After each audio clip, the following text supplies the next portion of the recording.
ક્ષીર વૃક્ષ હતું અને કૂતરાઓ એનું દૂધ બધા ચાટતા હતા. કેવા શું માંગે છે આ સપનું? તો કે બહુ સરસ મજાની સંપત્તિ એ શ્રાવકો જ્યારે આમ પાણીની જેમ વાપરતા હશે, પણ એમની સંપત્તિ જે રાઈટ જગ્યાએ વપરાવી જોઈએ ત્યાં નહીં જાય.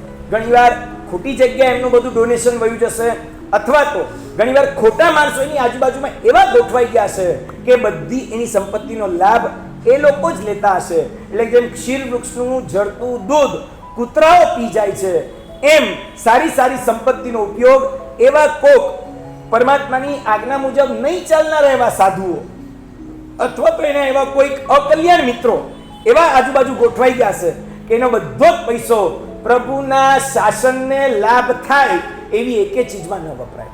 મોટા ભાગના આજની તારીખે આપણે જોતા હોઈએ તો પ્રભુ વીરના શાસનને લાભ થાય. સાહેબ, આવું એ લોકો પાસે કોઈ વિઝન જ નથી, એમની પાસે કોઈ માર્ગદર્શન જ નથી. એમને જે ઠીક લાગ્યું, એમને જે આ મજા આવી, એમને જે યોગ્ય લાગ્યું, ત્યાં એમણે પોતે પૈસા વાપરવાનું ચાલુ કરી દીધું. આ વાપરવાથી મને પુણ્ય બંધાશે કે નહીં, ડોન્ટ નો. ઘણા બધા આજે ઘણા સારા કાર્યો કરતા હો છો તમે. હું કોઈને ટાર્ગેટ નથી કરતો, એક જનરલ સમજો. ઘણા લોકો ખવડાવતા હોય, અહીંયા પણ કોઈ ખવડાવતું હોય, ત્યાંય કોઈ ખવડાવતું હોય, ત્યાંય કોઈ ખવડાવતું હોય. આપણે જ આજુબાજુ જોઈએ તો કેટલી જગ્યાએ બધા લોકો ખવડાવતા હોય છે. હું એમ કહું, તમે કોઈ પણ માનવતાના કે ગરીબના પણ કાર્યો કરો, એ વોટ જૈન સંઘને મળવો જોઈએ. એ લોકોને ખબર પડવી જ જોઈએ કે આ જૈનો મારા માટે કંઈક સારું કરી રહ્યા.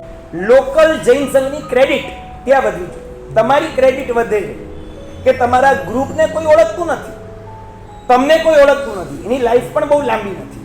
ગ્રુપ ગમે ત્યારે ડિઝોલ્વ થઈ જશે, તમે ગમે ત્યારે એબસેન્ટ થઈ જશો. ફાઇનલી ટકવાનો છે, ચાલવાનો છે તો આપણો શ્રી સંઘ.